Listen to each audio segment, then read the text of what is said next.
Friends, आज हम China के बारे में जानेंगे।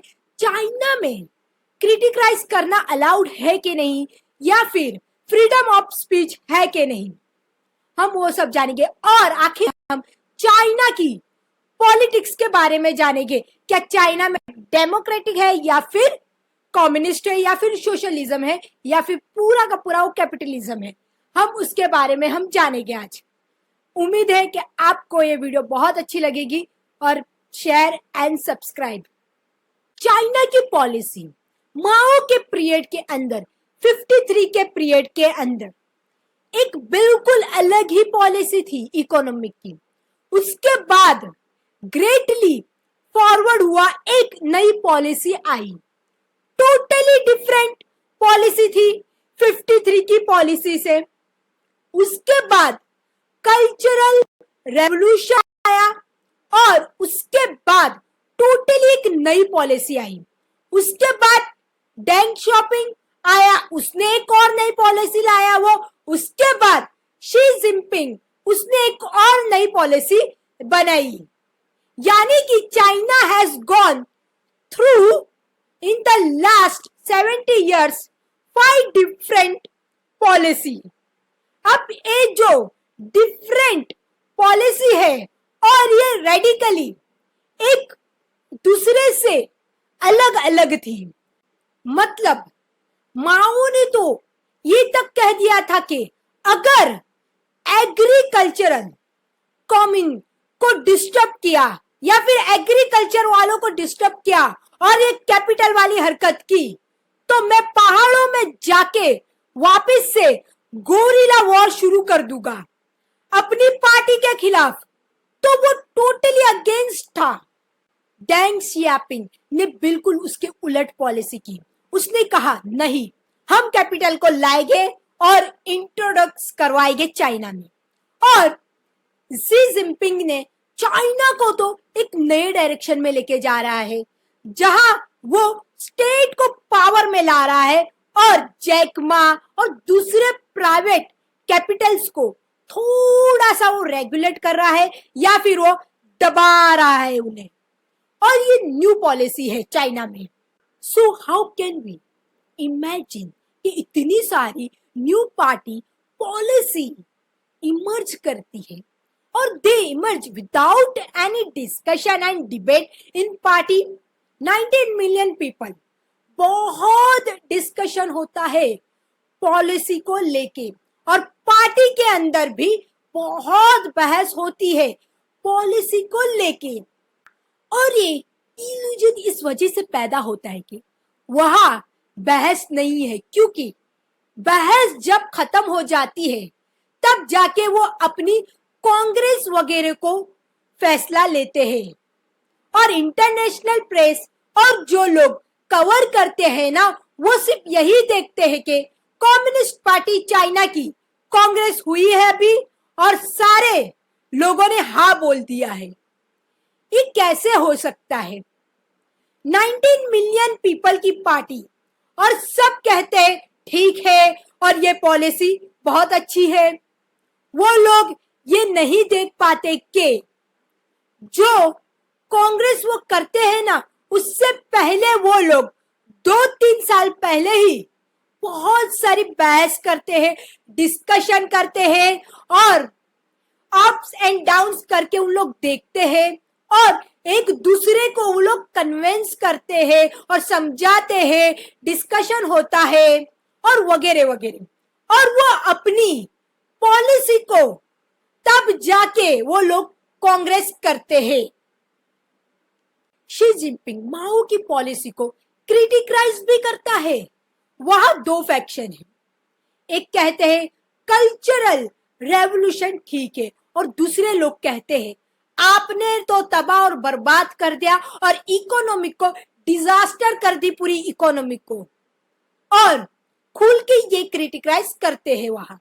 और जब वो लोग जीत गए, वो लोगों ने इकोनॉमिक पॉलिसी चेंज कर दी। और ये जो इकोनॉमिक पॉलिसी बनाई थी, उसके नतीजे में चाइना में बहुत सारे लोग गरीबी से बाहर निकले, मगर at the same time inequality बहुत ज्यादा फैलने लग गई और लोग अमीर अमीर और अमीर होते जा रहे थे और गरीब जो है और गरीब गरीब होते जा रहे थे और बहुत ज्यादा अमीर इंसान लोग चाइना की कम्युनिस्ट पार्टी के मेंबर बन गए। जैसे हम हमारे इंडिया में देख रहे अंबानी और बिजनेसमैन अमीर अमीर होते जा रहे, कुछ बिजनेसमैन, और कुछ लोग बहुत ही गरीब होते जा रहे। इनइक्वलिटी हम हमारे इंडिया में भी देखते हैं। अब क्या हुआ कि एक लीडर उठा चाइना के अंदर जिसका नाम था बोझे इलाही। तो बोझे इलाही ने एक मूवमेंट शुरू की जिसका नाम था sing the red song of the movement. Sing the red song क्या है ये शायद हिंदुस्तान को पता ही ना हो। उनके गाने थे, अपने इनइक्वलिटी गीत थे और माओ के दौर के गीत थे। उसने कहा हम एक साथ होकर और यूथ को जमा करके ये सारे गीत गाएंगे।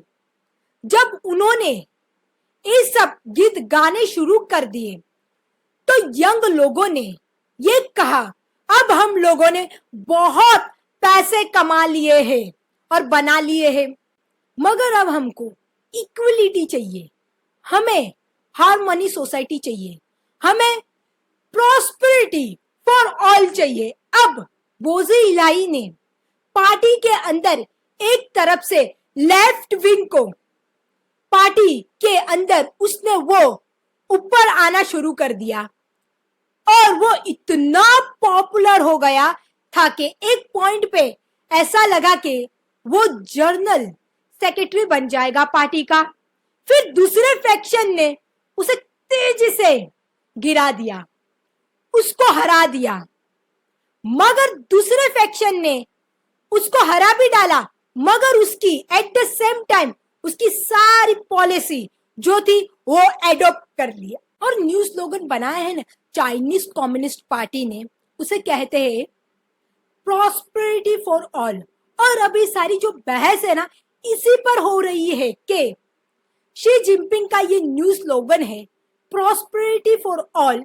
जिन लोगों ने पिछले 10 और 30 साल में चाइना में होके बहुत ज्यादा पैसे कमाए हैं वो अब ये कह रहे हैं कि प्रॉस्पेरिटी फॉर ऑल स्लोगन का मतलब ये है कि शी जिनपिंग धीरे धीरे से जो कैपिटलिस्ट की ग्रोथ है, जो डेवलपमेंट है, उसको जो है ना वो धीरे धीरे से ब्रेक लगा रहा है, उसे बंद कर रहा है। और ये सब लिख रहे हैं और बोल भी रहे हैं।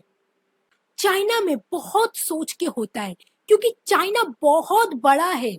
You cannot move the whole party 90 million people of the nation in this one direction. वो लोग तो रोबोट नहीं है ना, वो लोग कैसे करते हैं ये सब? They move it like that, they discuss and create policy.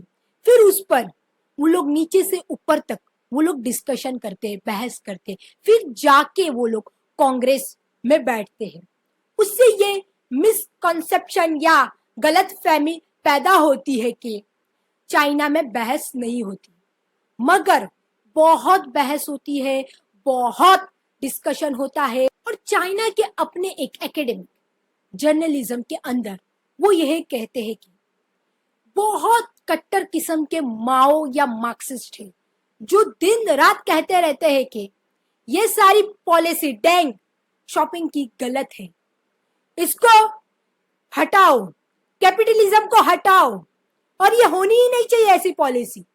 और वो लोग जो के माओ के अगेंस्ट है वो दिन रात ये कहते हैं कि ये सारा सोशलिस्ट एक्सपेरिमेंट गलत है और हमें प्योर कैपिटलिस्ट की ओर जाना चाहिए। At the same time China बहुत कुछ लिमिट में रखता है, वो ज्यादा लंबी बहस नहीं होने देता, वो कंट्रोल में रखता है, वो अपने हदूद में चीजों को रखता है। जैसे कि one very important that's happened in China recent past कि सोवियत यूनियन में, अब आपको तो पता ही होगा कि कम्युनिस्ट पार्टी में कुछ लीडर्स लोग ने कहा कि हमें कैपिटलिस्ट होना चाहिए और सोशलिज्म गलत है। सोवियत यूनियन में इकोनॉमिक भी शिफ्ट हो गई और पॉलिटिक्स भी चेंज हो गई, कम्युनिस्ट पार्टी पूरी खत्म हो गई और वगैरह वगैरह हुआ। रिजल्ट ये था कि बहुत गरीबी फैल गई, बेरोजगार हो गए सब, पूरा का पूरा स्टेट जो है वो गिर गया, ग्रोथ कुछ नहीं हुई, सब नेगेटिव हुआ और स्टेट कोलैप्स हो गया। सोवियत यूनियन पूरा टूट गया और 15 कंट्री वहां बन गई। और चाइनीज कम्युनिस्ट पार्टी ने जब ये देखा और उससे स्टडी किया तो एक मॉडल बनाया। वो लोगों ने कहा कि इकोनॉमिक लिबरलाइजेशन करने के लिए हम तैयार हैं, मगर पॉलिटिकली लिबरलाइजेशन नहीं करेंगे, बिल्कुल नहीं करेंगे। पॉलिटिकली लिबरलाइजेशन से चाइना जो है वो बिल्कुल फ्रैक्चर हो जाएगा, टूट जाएगा। जिस तरह से सोवियत यूनियन टूट गया वैसे ही चाइना भी टूट सकता है और फिर इकोनॉमिक ग्रोथ भी रुक जाएगी और तबाह और बर्बाद हो जाएगी। तो इसलिए वो लोगों ने पॉलिटिक्स में थोड़े से हदूद रखे हैं कि हमें ये तोड़ना नहीं है, हमें एकजुट रखना है। अब ये जो है ना, जो चाइनीज लोग ने वो खुद से सीखा हो या फिर अपने आप से एक्सपीरियंस उसने किया हो, और दूसरा ये है कि वो लोग ने सोवियत यूनियन से सीखा हो। चाइनीज एक्सपीरियंस ये था कि 20वीं सेंचुरी में जितनी भी पिछली सेंचुरी थी ना, उसको चाइनीज लोग कहते हैं सेंचुरी ऑफ ह्यूमिलेशन, यानी के अपमानजनक थे वो काल के। इसमें तो हम तबाह और बर्बाद हो गए थे क्योंकि इसमें ओपियम वॉर हुई थी, हम तोड़े गए थे और हिस्सों में हमें बांटा गया था। एक हिस्सा जो है वो जर्मनी ने ले लिया था, एक हिस्सा ब्रिटेन ने ले लिया था और अमेरिका ने भी हमें नहीं छोड़ा था, वॉर करके उसने भी एक हिस्सा ले लिया था। यूनाइटेड नहीं होने दिया, एकजुट नहीं कर दिया, हमें तोड़ा गया। इसीलिए सिर्फ एक ही चीज हमें जोड़ सकती है और वो ये है कि कम्युनिस्ट पार्टी ऑफ चाइना। और इसीलिए वो लोग इसके आगे बहस होनी ही नहीं देते क्योंकि हमें एकजुट रहना है, हमें टूटना नहीं है। अगर और चाइना में कम्युनिस्ट पार्टी जो है वो एक रिलीजन की जैसी है और इस पर वो लोग बहस होने ही नहीं देते और आगे बढ़ने ही नहीं देते क्योंकि स्टॉप कर देते वो लोग। और वो लोग कहते हमने इतनी अपमानजनक या फिर ह्यूमिलेशन उठाई है कि पिछले सेंचुरी में अब हमें तरक्की हम कर रहे हैं, हम तरक्की की ओर जा रहे हैं, हमारी ग्रोथ हो रही है, हम डेवलप हो चुके हैं और हम इमर्ज कर रहे हैं। हम समझते हैं कि स्टेट को जो उसका स्ट्रक्चर है वो कम्युनिस्ट जैसा ही होना चाहिए और बिल्कुल ऐसा होना चाहिए, हमें ये तोड़ना नहीं है। To keep such a huge country running and doing what is doing. अब चाइना जिसके बारे में 70 साल पहले ऐसा कहा जाता था कि he does not have China man chance, ये इतना ऐसा था कि पाकिस्तान अब इस जगह पे है। जैसे आज हमारी इमेज है पाकिस्तान के बारे में और पाकिस्तान में जैसे गरीबी है वैसी ही सेम सिचुएशन पहले वो चाइना में थी। मानो कि अगर मैं आप लोगों को बोलूं कि मैं ये 70 सालों में मैं इंडिया को फर्स्ट वर्ल्ड कंट्री बना दूंगी और large economic in the world बना दूंगी और मैं सबको गरीबी में से निकाल दूंगी, इंडिया के जितने भी गरीब है और जितनी भी गरीबी फैली हुई है वो सबको मैं गरीबी से निकाल दूंगी और मैं 5G क्या 6GB 7GB तक बना दूंगी और मैं लोगों को चांद तक पहुंचा दूंगी और मैं आर्टिफिशियल सन बना दूंगी, मैं आर्टिफिशियल मून बना दूंगी, मैं सब करके दूंगी और आप करके भी दिखाते हो। और ये सब चाइना ने किया है, इसीलिए चाइना के लोग चाइना को सपोर्ट करते, उनकी पार्टी को सपोर्ट करते, कम्युनिस्ट पार्टी को सपोर्ट करते, इसीलिए क्योंकि ये लोग ने ये सब करके दिखाया, लोगों को गरीबी में से बाहर निकाला है और चाइना को टॉप वर्ल्ड बनाया है, इसीलिए लोग उन पे विश्वास करते। अगर मैं ये सब करके दिखाऊं तो आप लोग भी मुझे सपोर्ट करोगे। और एक मैं एग्जांपल देती हूँ, वन जनरेशन चाइना जो है वो ट्रांसफॉर्म हो गया है। चाइना एक ऐसी कंट्री है कि वो तबाह और बर्बाद थी पहले। वो सोचे कि अफ्रीका जो है वो फर्स्ट वर्ल्ड हो जाए, 50 साल के अंदर आप हैरान हो जाओगे ना, इतनी सारी तरक्की कैसे कर ली, वो भी अफ्रीका में एक ऐसी पार्टी आए, अफ्रीका के सारे लोगों को एक साथ करते, एकजुट कर दे, सब लोगों को एक साथ लेके चले और कंट्री को फर्स्ट वर्ल्ड बनाए, उनकी इकोनॉमिक सबसे आगे हो। और ये सब जो है ना वो चाइना ने करके दिखाया है, इसीलिए वो लोगों को अपने लीडर पे इतना ट्रस्ट है और वो लोग अमेरिका को, अफ्रीका जो है वो आंखें दिखाए, अमेरिका को कहे तू आ इधर, तेरी ऐसी की तैसी तू मेरे इलाके में आके तो दिखा। और तो क्या आप नहीं कहोगे कि ये जो भी पार्टी है, जो भी कर रही है, सही भी कर रही है, गलत भी कर रही है, मगर इसने जो करके दिखाया है, जो भी उसने किया हो, बट ये एक मिरेकल है। चाइना ने जो किया है वो एक मिरेकल है, क्योंकि इतनी बर्बाद, इतनी पीछे वाली कंट्री जो है वो इतनी आगे हो और अमेरिका को आंखें दिखाए, तो बहुत बड़ी बात है। और ये वर्ल्ड में बहुत बड़ी हिस्ट्री उन लोग ने क्रिएट की है।